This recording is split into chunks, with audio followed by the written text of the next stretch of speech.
Next up, let's talk about buttons. So buttons are pretty important to your typical web page, whether they are in a form, which is super common, right?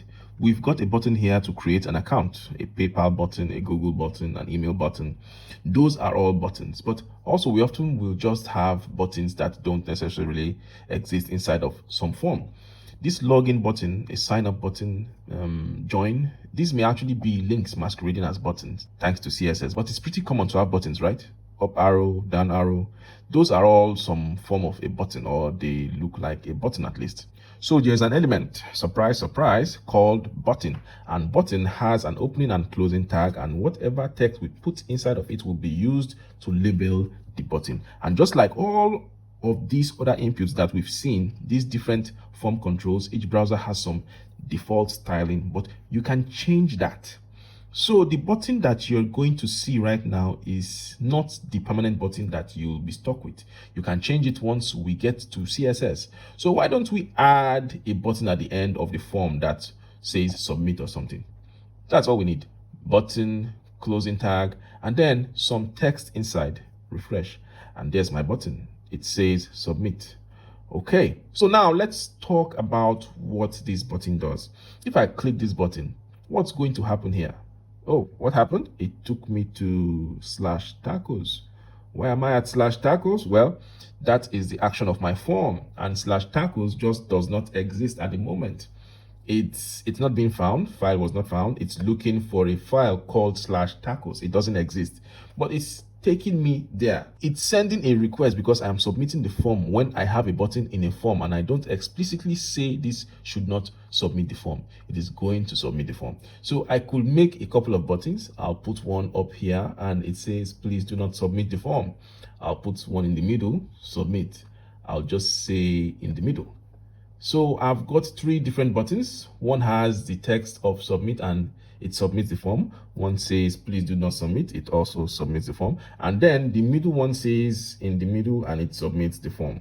Now, if I move this outside of a form, or I just make a button up top, outside form, if I spell correctly outside form, this is not in the form. It does nothing.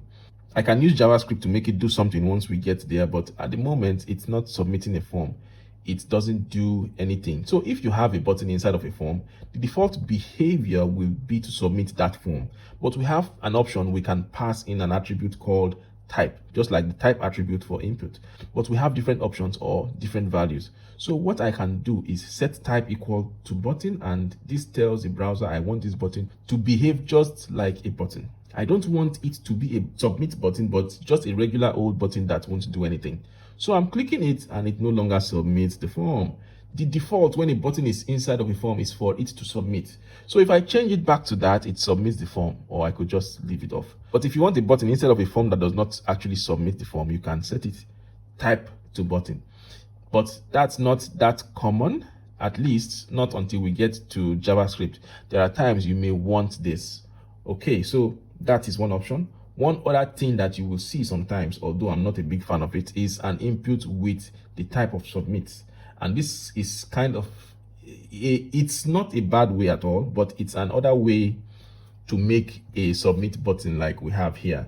Just going to comment that button out. We'll see we have two buttons and they both look identical, at least right now. They do. This one came from the input type submit. This one came from button.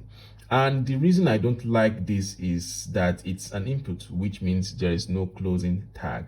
And if I want to change that text on the regular button, I could change it very easily. I can add 3 exclamation points. It's right there. With this input, I didn't decide on this text, but I can change it. I just have to use an attribute called value, and I could do something like click me, but it's an attribute this time instead of quotes, and it's just a little clunkier, but it does work. So that's another option. I'll go ahead and write up some comments here so you can see the different types. All right, so I added some comments. We've got this button with type of button. It won't submit even though it's in the form.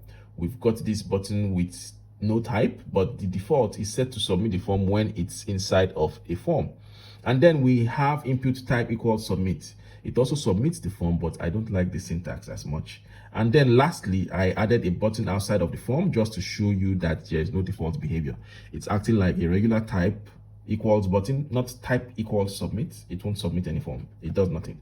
Okay, so that's buttons. Obviously very important to be able to submit a form. So next up, we are going to talk a bit more about what happens when we do submit, what's happening here, and where is our data going.